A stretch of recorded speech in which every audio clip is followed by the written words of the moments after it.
दिल्ली विधानसभा चुनाव को लेकर वोटिंग की प्रक्रिया खत्म हो चुकी है। दिल्ली चुनाव में यहां की 70 विधानसभा सीटों पर कुल 699 कैंडिडेट्स अपना भाग्य आजमाने उतरे हैं। 70 में से 58 सीटें जनरल के लिए हैं, जबकि 12 सीटें रिजर्व कैटेगरी के लिए हैं। दिल्ली के वोटर्स ने अपना जनादेश बैलेट मशीन्स में कैद कर दिया है। दिल्ली में मुख्य मुकाबले में आम आदमी पार्टी और बीजेपी के बीच आमने सामने की टक्कर बताई जा रही है, जबकि दिल्ली की सत्ता में पिछले 12 सालों का वनवास भोग रही कांग्रेस भी अपने वजूद को कायम रखने की लड़ाई में उलझी हुई है।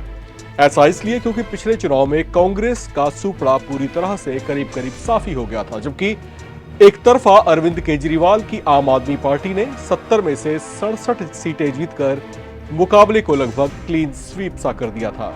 लेकिन क्या उनका वो तिलिस्म इस बार भी बरकरार रहेगा? ये बड़ा सवाल है, जिसका जवाब 8 फरवरी को नतीजों वाले दिन सामने आएगा। दिल्ली में एग्जिट पोल के तमाम अनुमान आ चुके हैं। अनुमान ऐसे हैं जो आपको झटका देने वाले हैं।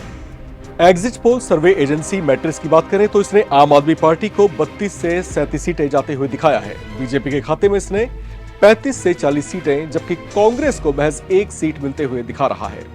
पी मार्क ने आम आदमी पार्टी को 21 से 31 सीटें, बीजेपी को 39 से 40 सीटें, जबकि कांग्रेस को महज 1 सीट पर समेट दिया है। पीपल्स इनसाइट ने आम आदमी पार्टी को 25 से 29 सीटें, बीजेपी को 40 से 44 सीटें, जबकि कांग्रेस को महज 2 सीटें जाते हुए बता रहा है। पीपल्स प्लस ने भी आम आदमी पार्टी को 10 से 19 सीटें महज, बीजेपी को 51 से 60, जबकि कांग्रेस का तो खाता ही इसने नहीं खोला। जेवीसी पोल ने आम आदमी पार्टी को 22 से 31 सीटें मिलते हुए दिखाया है, जबकि बीजेपी को 39 से 45 सीटें, कांग्रेस पार्टी को 2 सीटें मिलते हुए दिखा रहा है। पोल डायरी ने आम आदमी पार्टी को 18 से 25 सीटें, बीजेपी को 42 से 50 सीटें, जबकि कांग्रेस को महज 2 सीटें मिलते हुए दिखा रहा है। चाणक्य स्ट्रेटजीज ने आम आदमी पार्टी को 25 से 28, बीजेपी को 39 से 44, जबकि कांग्रेस को 2 से 3 सीट मिलने का अनुमान जताया है। वीप्रिसाइड ने सबसे अलग आम आदमी पार्टी को पूर्ण बहुमत के साथ 46 से 52 सीटें, बीजेपी को 18 से 23 सीटें, जबकि कांग्रेस का इसने खाता नहीं खोला। इसी तरह से माइंड ब्लिंक ने भी सर्वे में आम आदमी पार्टी को जिताते हुए दिखाया है। इसने आम आदमी पार्टी को 44 से 49 सीटें मिलने का अनुमान जताया है, जबकि बीजेपी को 21 से 25 सीट, जबकि कांग्रेस को महज 1 सीट मिलने का संकेत अपने सर्वे में दिखाया है। अब ये जो तमाम आंकड़े एग्जिट पोल के आपने देखे, वो कमोबेश इसी बात की ओर इशारा कर रहे हैं कि इस बार दिल्ली में बीजेपी के वारे न्यारे हो सकते हैं और दिल्ली की सत्ता में बीजेपी का 27 सालों का सूखा खत्म हो सकता है। लगभग सभी एग्जिट पोल एजेंसीज बता रही हैं कि अब की बार दिल्ली में बीजेपी सरकार गठित हो सकती है। तो क्या यह मान लिया जाए कि मुद्दों के मैदान में आम आदमी पार्टी दिल्ली वालों का दिल जीत पाने में उतनी कामयाब नहीं रह पाई, जैसा कि पिछले 3 बार के चुनाव में देखा गया था। हालांकि इसी के साथ एक सवाल यह भी उठ रहा है कि अब तक दिल्ली में पिछले 7 बार के चुनाव में बीजेपी ने 1 बार, कांग्रेस और आम आदमी पार्टी ने 3-3 बार सरकार का गठन किया है।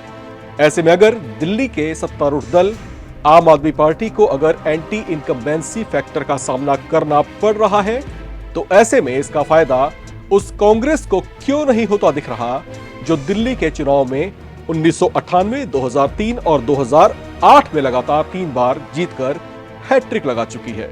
इस पर कांग्रेस के नेताओं को भी मंथन करने की जरूरत है।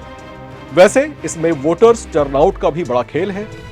दिल्ली में पिछले 7 बार के चुनाव पर नजर डालें तो आपको कुछ चौंकाने वाली बातें पता चलेंगी। साल 1993 के दिल्ली विधानसभा चुनाव में 62% वोट पड़े थे। उस समय बीजेपी की जीत हुई थी।